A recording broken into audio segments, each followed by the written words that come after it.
자, 우리 하나님의 말씀 같이 보겠습니다. 신약 성경 야고보서 2장 5절 말씀입니다. 야고보서 2장 5절 말씀. 자, 함께 합독합니다. 시작. 내 사랑하는 형제들아 들을지어다. 하나님이 세상에서 가난한 자를 택하사 믿음에 부요하게 하시고 또 자기를 사랑하는 자들에게 약속하신 나라를 상속으로 받게 하지 아니하셨느냐. 아멘. 기도합니다. 오늘도 우리와 함께 하시는 하나님 말씀하여 주옵소서. 예수님 이름으로 기도하옵나이다. 아멘. 할렐루야. 저는 오늘 야고보서 2장 5절 말씀을 가지고 다시 일어서게 하리라 라는 제목으로 주님의 말씀을 증언하려고 합니다. 먼저 동영상, 짧은 동영상인데 한번 보실까요? And then thou will give you a crown of life. Touch your neighbor and say, get it right before you die. I'm excited like y'all know. This text is too late. Jesus got up with my testimony. All power in his hands. I've decided I'm going to serve. What about you? With a conscience. If I can traveling wrong, then my living shall not be in vain. Turn to your neighbor and say, yeah, yeah, yeah. When it's all over, I want to hear him say.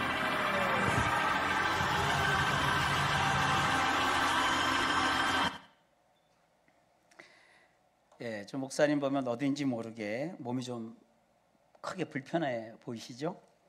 매우 열정적인 설교도 하시고 또 성도들의 반응도 상당히 열기가 뜨겁습니다. 저 목사님은 윌리엄 바버 2세 목사님이십니다. 1963년 8월생이시고요. 제가 알기로는 90년대 초반부터 작년까지 한 30년 동안 저 한 교회에서 목회를 하셨습니다. 교회 이름도 참 좋아요. 노스 캐롤리나에 있는 골스보로 그린리프 크리스천 처치에서 목회하시는 분인데, 저 목사님이 20대 초반에 청년의 때죠. 갑자기 척추뼈 이상으로 등이 굽고 또 지팡이를 의지해서 걸을 수밖에 없는 그런 장애를 평생 가지게 됩니다. 그분에게 그 당시에 사람들이 이렇게 얘기를 했어요. 당신은 이제 더이는 하나님이 목사로 부른 것 같지 않습니다. 당신을 아무도 목사로 받아들여줄 교회는 세상에 없을 겁니다. 목회를 하지 마시고 다른 일을 찾아보는 게 좋겠습니다. 그렇게 사람들이 권면을 하더래요. 그런데 이분은 굉장히 큰 교회입니다. 우리 영상에도 보셨다시피 보통 큰 교회가 아니에요. 그리고 특히 미국에도 그 선진국이지만 상대적으로 굉장히 소외되고 아주 가난하게 사는 빈곤층들이 있어요. 이 빈곤층, 소외된 자들을 위한 사회활동가로도 유명하고요. 그리고 미국 그 바이든 대통령 취임했을 때 또 취임 특별 또 연설을 어느 교회에서 예배를 드릴 때도 하셨던 분으로 또 알려져 있어요. 하나님이 하시는 일은 그렇습니다. 하나님은 누구십니까? 오늘 야고보서 2장 5절에 기록하기를 하나님이 세상에서 가난한 자를 택하사 믿음에 부요하게 하시고 또 자기를 사랑하는 자들에게 약속하신 나라를 상속으로 받게 하지 아니하셨느냐. 현대사회가 굉장히 발전하고 있고 또 발전했고 또 많은 분이 물질의 풍요를 누리잖아요. 교회들도 굉장히 상상을 초월하는 엄청난 시설들을 갖추고 있고 편리한 시설을 우리가 자랑들을 합니다. 그리고 각종 그 매스미디어를 통해서 그 일반 지상파 방송보다 더 엄청난 영상 장비를 가지고 교회의 예배라든지 집회의 실황을 방영하면서 교회라는 게 엄청난 또 하나의 그 문화 콘텐츠를 창안해내고 만들어내는 그런 단체처럼 인식이 됩니다. 그래서 항상 하나님의 성공, 또 하나님이 주시는 축복은 이렇게 화려하고 대단하고 엄청난 아름다움 이런 것에만 있다고 생각을 해요. 근데 성경을 자꾸 보면 그런 것보다는 성경은 오히려 가난한 자들, 이 가난한 자를 또 강조하다 보니까 거꾸로 가난을 어떤 분은 예찬하기도 해요. 가난은 예찬하는 것은 아닙니다. 중요한 건 가난에서 고통당하고 어려움을 겪고 있는 그분들을 주님이 더 가까이 하시고 만나셔서 그들을 거기서 건져내시는 거예요. 먼저 하나님은 그들 속에 믿음을 주셔서 믿음을 부요하게 하세요. 그리고 하나님이 자기를 사랑하는 자들에게 약속하신 그 영원한 나라를 그들에게 상속받도록 해주신다라고 말씀하고 있어요. 이게 창세기부터 요한계시록까지 도도하게 흐르는 성경의 큰 물줄기입니다. 인생을 살면서 때로 이해할 수 없는 불행이나 말로 형용할 수 없는 큰 시련과 고통, 때로는 질병으로 어려움을 겪습니다. 사실 우리 기독교라는 신앙은 이런 분에게 희망이요 용기요 살 수 있는 어떠한 그 삶의 바탕이 되고 동기부여가 되어야 되는데, 지금은 이상하게 기독교가 문화화가 되면서 문화 콘텐츠를 많이 만들면서 시련과 고통이나 질병이 오면 어느 순간부터 죄다, 그건 저주받아서 그래, 하나님이 네 인생에서 떠난 거야, 하나님이 계신데 어떻게 그렇게 성도가 어려움을 겪을 수 있어, 이런다고요. 사실 그런 일이 지금만 있는 건 아니에요. 요즘 이상하게 그 미국 드라마나 저 유럽권의 드라마에 그 바이킹에 관한 드라마가 많이 만들어져요. 그래서 그 바이킹 그 드라마에서 그 우리보다 훨씬 선진 문화 속에 있는 그 서양권에 있는 사람들이 많은 교훈을 거기서 받는 것 같아요. 근데 그 바이킹 혹은 또 저쪽 그 바이킹하고 좀 결이 다른 소위 말하는 그 바바리안이라고 하는 야만족, 미개인들, 이런 사람들이 그 당시에 굉장한 문화와 군사력을 자랑했던 로마를 무너뜨려요. 로마는 그때 기독교를 국교화시켰고 엄청난 권세를 가진 대단한 제국이었어요. 근데 로마를 하루아침에 그 미개한 바바리안들이 와갖고 초토화시켜버려요. 로마가 무너졌어요. 그때 이 기독교 목회자여 신학자인 어거스틴이라는 분이 하나님의 도성이라는 제법 두꺼운 책을 한 권 냈어요. 그 책을 쓴 이유가 뭐냐? 어떻게 하나님의 거룩한 교회가 있는, 하나님을 믿는 사람들이 대거 등장하고 있고, 초대교회에서부터 신앙의 어떠한 그 유산으로 물려받은 목사님도 계시고 하나님의 사람들이 가득한 로마가 그 미개한 그 야만족, 저 이방인들이 가지고 있는 그러한 그 세력에 밀려서 멸망했어야 되느냐, 그 의문점을 풀어주기 위해서 그 책을 썼는데, 풀렸을까 하고 책을 읽어보니까 또 헷갈려요. 이런 것이 지금도 재현되고 있어요. 내가 이렇게 하나님을 사랑하고 이렇게 하나님을 믿고 이렇게 주님을 사랑하는데 왜 나에게 이런 어려움이 있고 고난이 있고 고통이 있을까, 이런 생각을 지금도 해요. 우리가 어려움을 겪으면 어떠한 삶이 벌어집니까? 저도 어려울 때 곡을 하나 이렇게 썼어요. 근데 우리 사랑하는 백 목사님이 그 작곡을 해갖고 곡을 하나 줬는데 그게 히트는 치지 않은 것 같아요. 언제나 끝나려나 이 쓰라린 인생의 암흑 이렇게 해서 쭉 나가는 게 있어요. 한번 이렇게 고통을 겪고 아픔을 겪으면 우리가 마음이 다쳐요. 신체에 난 상처는 진짜 약을 바르면 나요. 그런데 마음이 다치는 것은 평생을 가요. 희망이 꺾이고 그러다 보면 어느덧 신앙까지 무너져 내려요. 그리고 깊은 절망의 늪에서 방황해요. 여러분, 우리가 기억해야 됩니다. 신앙은요, 이중주예요. 음악에는 장조가 있고 단조가 있어요. 장조는 주로 밝은 노래, 신나는 음악. 단조는 어둡고 암울하고 침울한 그런 음악의 장르예요. 그런데 음악은 장조만 있지 않아요. 단조도 있어요. 이 장조와 단조가 어우러져서 하나의 멋진 완벽한 음악 세계가 이루어지는 거예요. 우리 인생도 그렇고 우리가 믿는 신앙도 그래요. 이런 신앙의 이중성, 이중주라고 하는 것을 히브리서 11장 32절 이하 말씀에서 성경이 잘 자세하게 우리에게 소개하고 있어요. 먼저 승리와 환희가 넘치는 삶이 등장해요. 히브리서 11장 32절로 34절입니다. 내가 무슨 말을 더하리요? 기드온, 바락, 삼손, 입다, 다윗 및 사무엘과 선지자들의 일을 말하려면 내게 시간이 부족하리로다.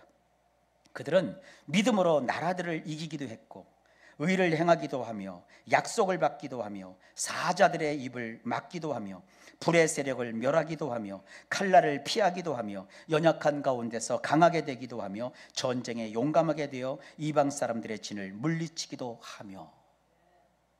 근데 현대인들은 이것만 기독교 신앙이라고 생각해요. 이것만 축복이라고 생각해요.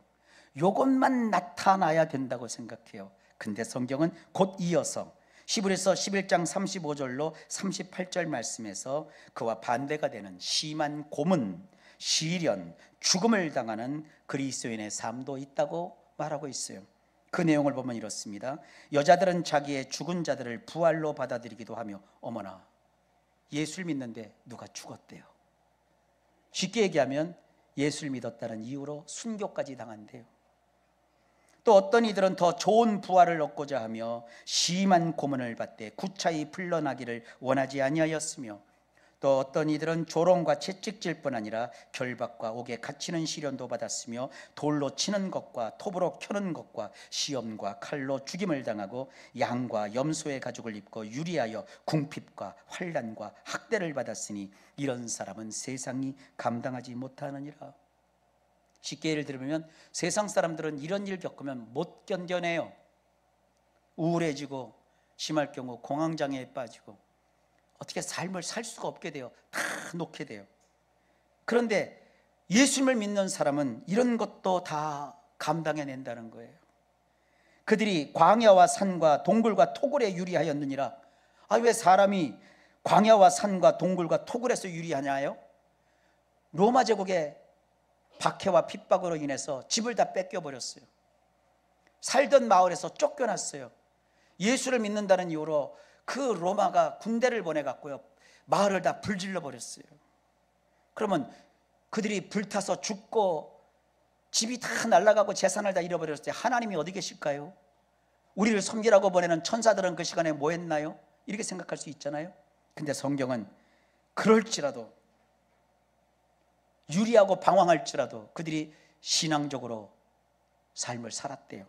그러면서 이 신앙의 이중주에 승리와 환희에 넘치는 삶과 심한 고문과 시련과 죽임을 당하는 이 두 가지 종류의 삶이 있는데, 이 이중주 속에 있을 때 살았던 이 사람들에게 공통된 공통점이 하나 있대요. 그게 히브리서 11장 39절로 40절 말씀입니다. 이 사람들은 다 믿음으로 말미암아 증거를 받았고 하나님이 더 좋은 것을 예비하셨도다. 그렇구나. 믿음이 뭔지를 하나님이 우리에게 극명하게 나타내기 위해서 어떨 때는 승리와 환희를, 어떤 때는 심한 고문과 시련과 죽음을 당하는 그런 삶을 다 하나님이 관장하시는구나. 쉽지 않죠? 그런데 또 성경은 고린도서 12장 9절로 10절에 이렇게 말합니다.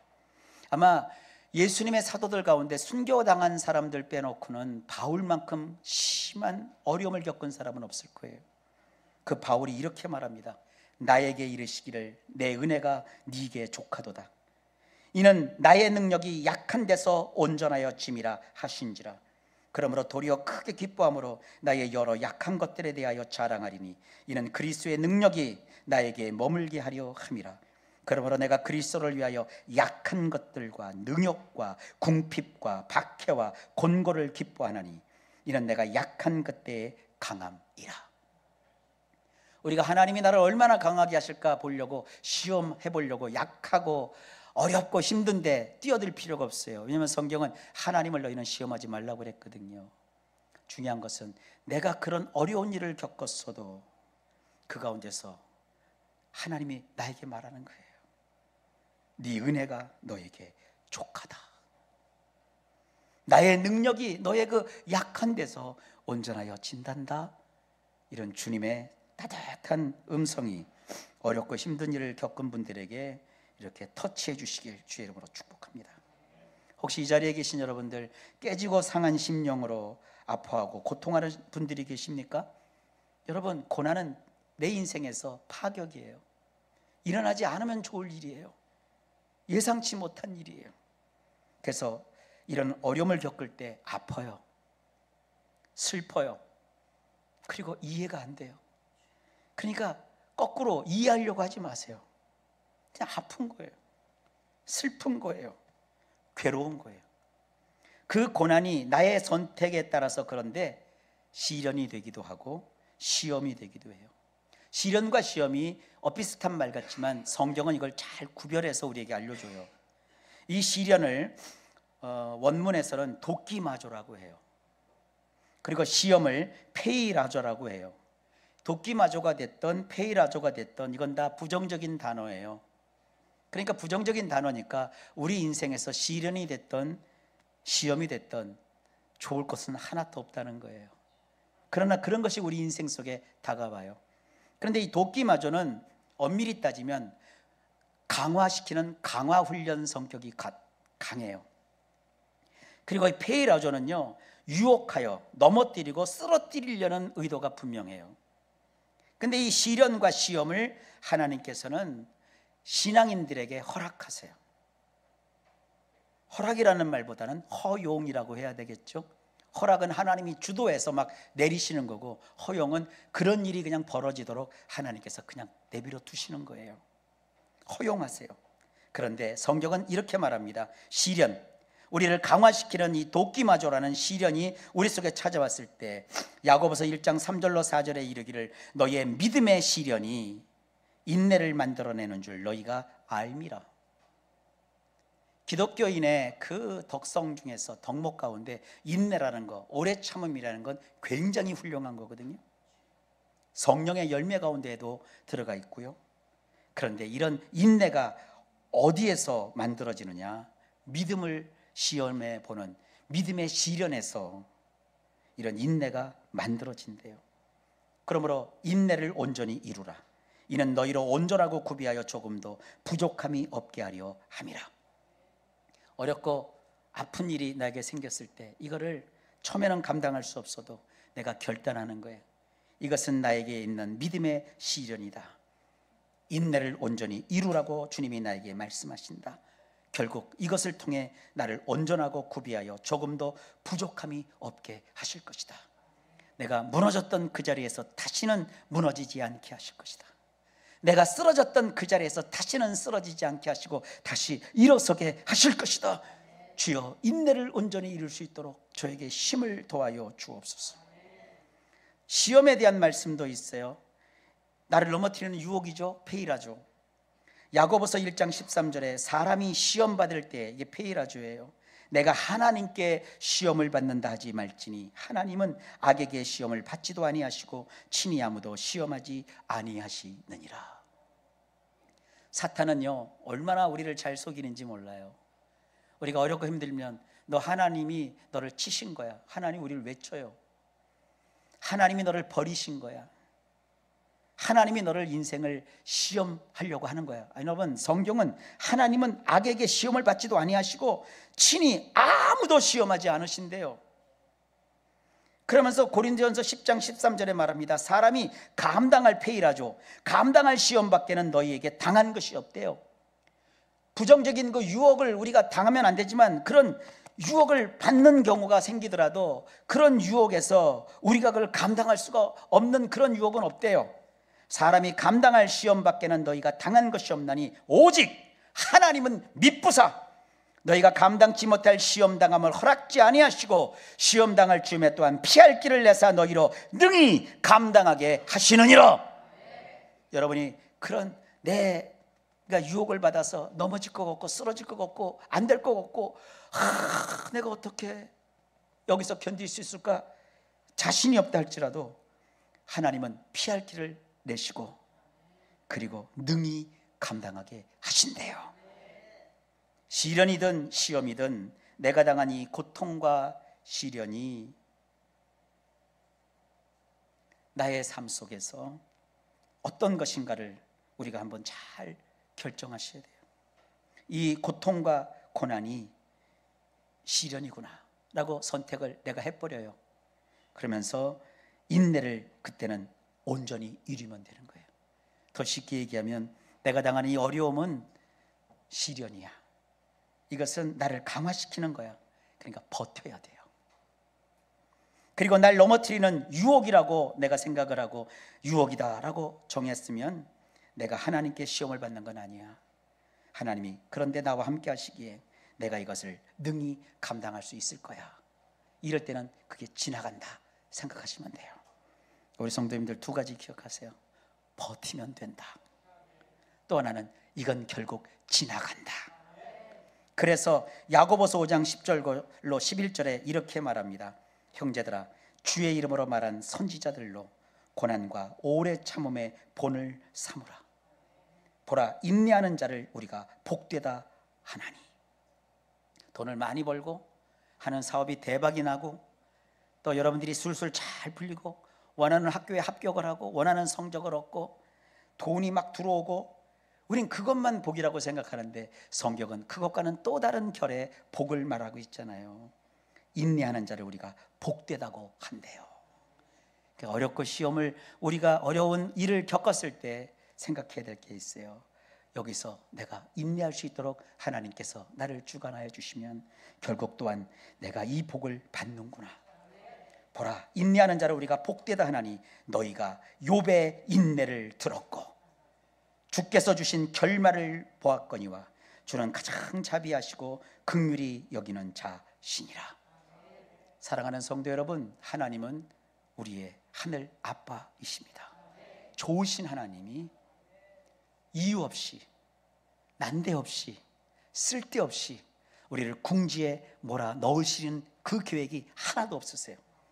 근데 살다 보면 비도 오고 살다 보면 구덩이에도 빠지고 살다 보면 넘어지기도 하고 살다 보면 좋지 않은 일을 겪기도 해요. 그래서 이게 이 세상이에요. 죄 많은 이 세상은 그래서 우리는 뭐라고 찬송해요? 내 집 아니네. 여기에서 우리가 그런 어처구니 없는 일을 겪었을 때 또 한 번 얘기합니다. 이해하려 하지 마세요. 아플 땐 아픈 거예요. 고통스러울 땐 고통스러운 거예요. 힘들고 괴로울 때는 눈물이 나는 거예요. 그건 내가 인간이기 때문에 정상적인 나의 상황이에요. 그런데 하나님은 그러한 나를 끝까지 붙들어 주세요.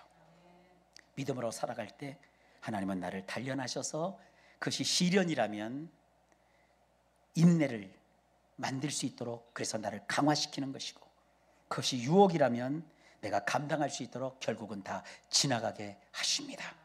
사랑하는 성도 여러분들, 우리 주님의 말씀에 있는 대로 성경의 인물들이 다 고난과 오래 참음으로 하나님께서 귀하게 그들의 인생을 붙잡아 주신 것처럼 여러분 인생에도 이렇게 놀라운 축복이 임한다는 걸 믿고 예수님 이름으로 승리하기를 주의 이름으로 축복합니다. 기도합니다. 하나님 감사합니다. 어렵지 않았으면 참 좋겠어요. 힘든 일이 발생하지 않았으면 정말 좋겠어요. 그런데 살다 보니 이런 일도 겪고 저런 일도 겪습니다. 주여 우리를 불쌍히 여겨 주옵시고 성경에 이르기를 그러니 너희끼리 서로 위로하라 너희끼리 서로 화목하라 했고 또 우리가 말할 수 없는 일들을 당했을 때는 조용히 위에서 묵묵히 기도할 수밖에 없는 이 인생인 것을 오늘 겸허하게 말씀을 통해 깨달았습니다. 우리 모든 성도들 세상 살면서 하나님의 말씀을 잘 붙들어 하나님, 영광을 나타내는 자들이 되게 하옵소서. 주님은 가장 자비하시고 긍휼히 여기시는 분이시오니 그 하나님을 또한 어려울 때 경험하게 하옵소서. 예수님 이름으로 간절히 기도하옵나이다. 아멘.